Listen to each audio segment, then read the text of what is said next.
அன்பு நண்பர்களே, அனைவருக்கும் அன்னை சமையல் உமாவின் அன்பான வணக்கங்கள். இன்னைக்கு அன்னை சமையல நம்ம பார்க்க போற ரெசிபி கொள்ளு குழம்பு. உடல் எடை குறையணும்னு நினைக்கிறவங்க இந்த கொள்ளு குழம்பு அடிக்கடி செஞ்சு சாப்பிட்டு வந்தீங்கன்னா உங்களுக்கு ரொம்ப உதவியா இருக்கும்.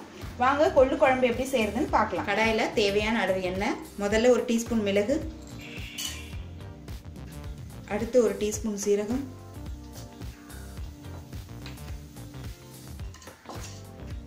அடுத்தது 2 வெங்காயம்,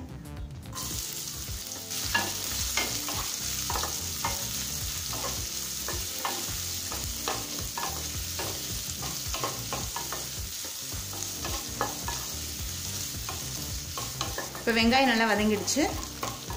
அடுத்தது ஒரு தக்காளி சேர்த்துக்கலாம்.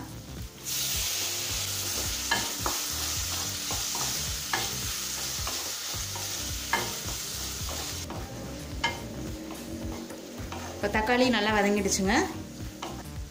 அடுத்தது வேக வச்ச கொள்ளு 1/4 கப். கொள்ளை நல்லா 4 மணி நேரம் ஊற வச்சிடுங்க. அப்புறம் குக்கரில் நல்லா வேக வச்சு எடுத்து வச்சுக்கோங்க. இப்போ இது எல்லாத்தையும் ஆறின பிறகு மிக்சியில் நைஸாக அரைச்சிக்கலாம். கடாயில் தேவையான அளவு எண்ணெய். இப்போ அடுத்தது 1 டீஸ்பூன் கடுகு, 1/2 டீஸ்பூன் உளுந்து, கொஞ்சம் கருவேப்பிலை சேர்த்துக்கலாம்.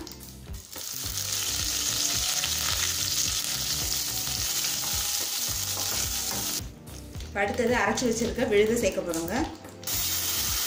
அடுத்தது 1/2 கப் கொள்ளு சேர்த்துக்கலாம்.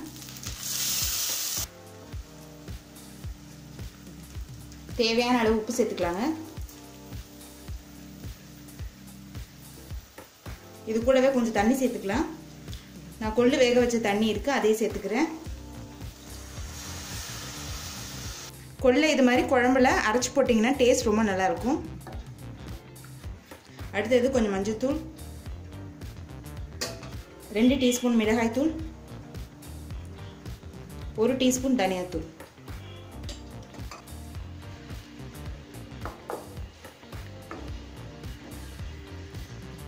ஒரு 2 நிமிஷம் ஸ்லோலே இருக்கட்டுங்க, மிளகாத்தூள் வாசனை போகிற வரைக்கும்.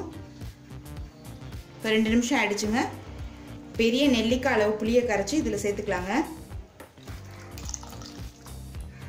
உங்களுக்கு எந்த அளவுக்கு குழம்பு திக்காக வேணுமோ அந்த அளவுக்கு தண்ணி சேர்த்துக்கோங்க. புளி சேர்த்த பிறகு ஒரு 5 நிமிஷம் ஸ்லோலே இருக்கட்டும். இப்போ புளி சேர்த்து 5 நிமிஷம் ஆயிடுச்சுங்க. குழம்பு பாருங்கள் நல்லா திக்காயிடுச்சு. நீங்கள் விருப்பப்பட்டால் தேங்காய் சேர்த்துக்கலாம். இப்போ கொள்ளு குழம்பு ரெடி ஆயிடுச்சுங்க. நம்ம சர்வ் பண்ணிடலாம். இப்போ சுவையான ஆரோக்கியமான கொள்ளு குழம்பு ரெடி ஆயிடுச்சுங்க. இது சாதம், இட்லி, தோசை, சப்பாத்தி கூட நீங்கள் தொட்டு சாப்பிட்லாம், நல்லாயிருக்கும். ரெசிபியை ட்ரை பண்ணி பாருங்கள், கண்டிப்பாக உங்களுக்கே பிடிக்கும். ரெசிபி பிடிச்சிருந்ததுன்னா வீடியோவை லைக் பண்ணுங்கள், கமெண்ட் பண்ணுங்கள், ஷேர் பண்ணுங்கள். இது வரைக்கும் அன்னை சமையல் சேனலை சப்ஸ்கிரைப் பண்ணலன்னா சப்ஸ்கிரைப் பண்ணுங்கள். தேங்க்யூ.